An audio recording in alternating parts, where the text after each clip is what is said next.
국가 예산은 곧 세금이다. 시민이 허투루 벌어서 낸 돈이 아닌 만큼 이 돈을 쓰려면 심사도 허투루 해서는 안 된다. 그래서 우리는 지난해에 이어 올해도 국회 예산회의록 5,400여 장을 살펴봤습니다. 그 결과 우리는 묻게 됩니다. 의원님, 예산 심사 왜 또 그렇게 하셨습니까? 지난해 11월 13일 국회 환경노동위 예산소위 회의록. 서울시 노후불량 하수관로 정비 사업입니다. 400억 증액 의견을 주셨는데요. 서울시는 국고 보조에 규정되어 있지 않기 때문에 광역시 국고 보조율 20%를 적용하는 게 적정해 보입니다. 저희가 지자체나 이런 데서 신청을 했기 때문에 어쨌든 예산 반영을 요구했습니다. 어쨌든 요구했다는 이 예산은 하수관로 정비 사업입니다. 지자체에 보조금을 주자는 건데 서울시는 국고 보조에 규정돼 있지 않다.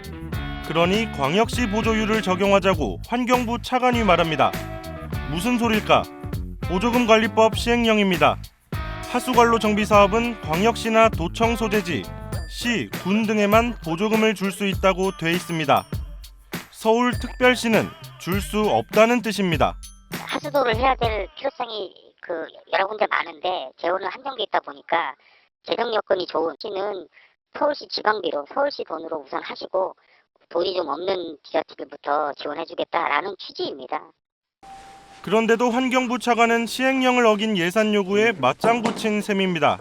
아니 대변이라고 이야기하십시오. 그 예산안 관련해서 서울시 노후 하수관로 아니 편성을 할 그것도 때 왜냐면 지금 제가 자료 갖고 좀 회의에서 빨리 가야 되는데 요거 하나만 환경부는 예산은 심사 권한이 있는 국회가 결정한 것뿐이라고 해명했습니다.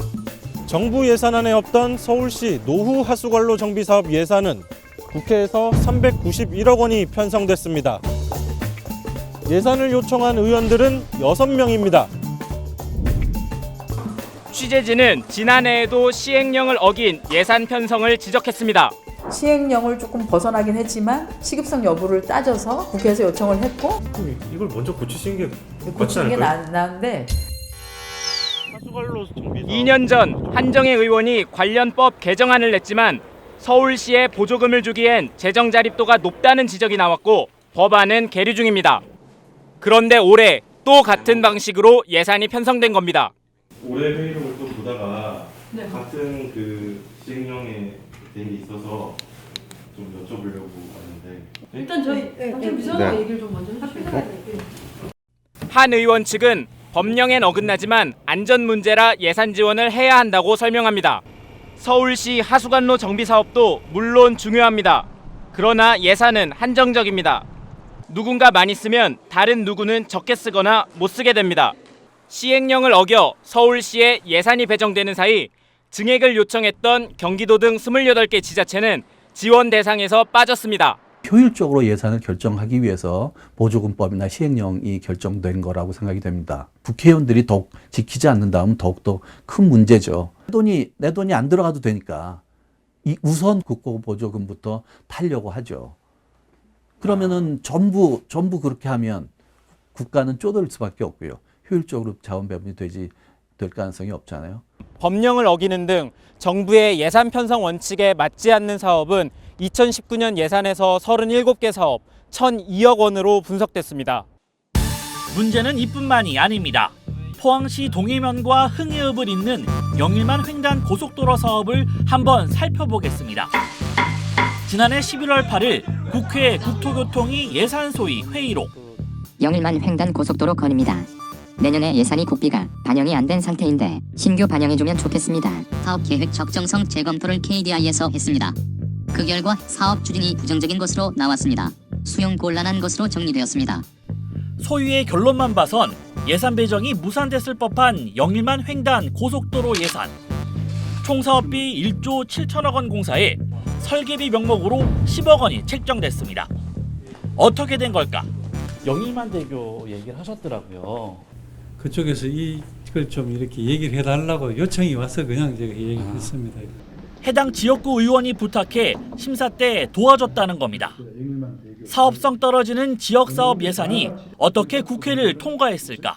쪽지 예산, 일명 쪽지 예산이라고 불려도 좋고 사실 넣었으면 국가균형 발전 차원에서 절대로 필요하고 중국 러시아 이르는 소위 아시안 하이웨이의 출발점입니다. 코리안 페닌슐라 그랜드 브릿지라고 이름을 붙일 정도로 제가 이 문제를 갖다가 국회 대정부 질문하고 제가 국회 얘기를 하면서 국토부 장관 그리고 이 경제부총리에게 수없이 강조를 했습니다.